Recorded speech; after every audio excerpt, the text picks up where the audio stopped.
मैं आपकी छात्रा अध्यापिका हूँ। आज मैं आपको हिंदी विषय पढ़ाऊंगी।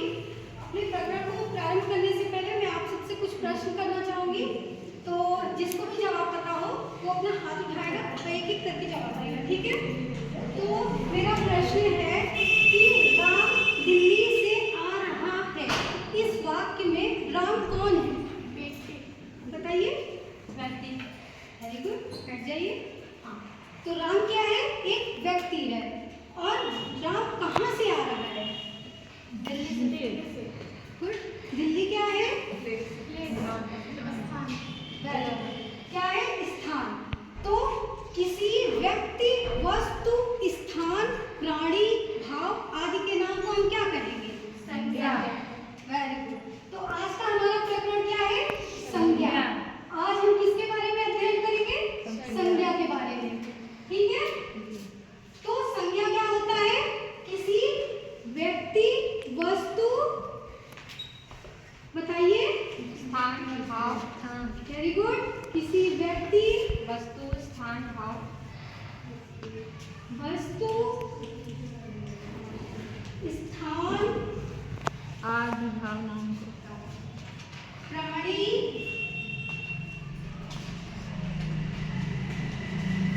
भाव आदि के नाम को संज्ञा कहते हैं। Very good.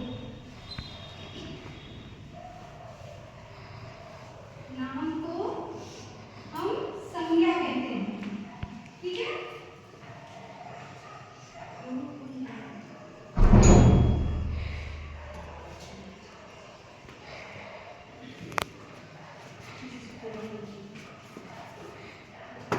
हम क्या कहते हैं? संज्ञा कहते हैं, ठीक है। तो अब जो है संज्ञा हमारा क्या हो गया? किसी व्यक्ति, वस्तु, स्थान, प्राणी, भाव आदि के नाम को हम संज्ञा कहते हैं। अब हम संज्ञा के प्रकारों की बात करेंगे, जिसमें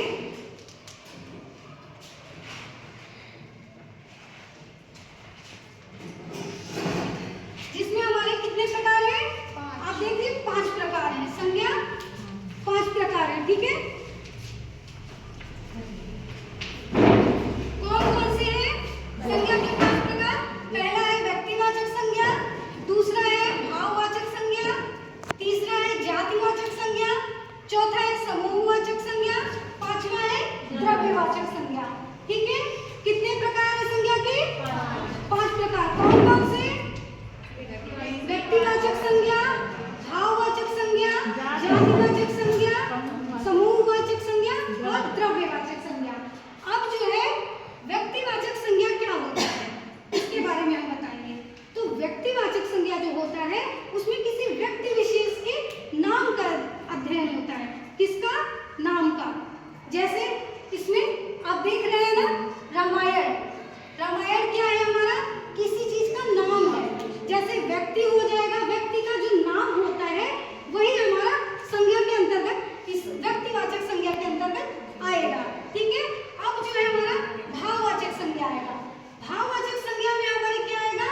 जो जैसे हमारा हंसना, रोना, इस तरह के जो भाव प्रकट होते हैं उस चीज को हम भाववाचक संज्ञा कहते हैं, ठीक है। उसके बाद जातिवाचक संज्ञा जो है, जैसे जिसमें जो है पूरे मतलब किसी वर्ग का, जाति वर्ग का बोध हो। जैसे हमने पक्षी का चित्र आप देख रहे हैं, पक्षी के चित्र से किसी एक पक्षी का नाम तो नहीं लिखा है, तो इससे पूरे पक्षी वर्ग का की जाति का बोध होता है। मतलब इसमें सभी प्रकार के पक्षी आ जाएंगे, ठीक है। उसी प्रकार हमारा समूहवाचक संज्ञा आप देखिए। समूहवाचक संज्ञा क्या होता है? जिसमें किसी व्यक्ति, वस्तु, प्राणी के पूरे समुदाय का बोध हो।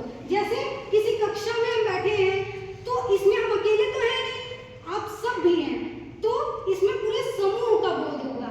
तो परिवार हो गया, कक्षा हो गया, ये सब हमारे किसके उदाहरण आते हैं? समूहवाचक संज्ञा के, ठीक है। इसी प्रकार हमारा द्रव्यवाचक संज्ञा है। द्रव्यवाचक संज्ञा क्या होता है? जिससे किसी व्यक्ति, वस्तु, स्थान के गुण, दोष, धर्म, अवस्था आदि का भाव का बोध हो। इसमें जैसे हमारा सोना आ जाएगा, चांदी आ जाएगा, जिसे कि हम माप तौल सकते हैं। आपने देखा होगा कि सोना, चांदी इत्यादि को हम मापते हैं और तौलते हैं। तो ये हमारा किसमें आ जाएगा? द्रव्यवाचक संज्ञा में। समझ गए? ठीक है, तो अब बताइए किसी व्यक्ति, वस्तु, स्थान, प्राणी आदि के नाम को क्या कहते हैं? संज्ञा कहते हैं। ठीक है, क्या क्या आता है?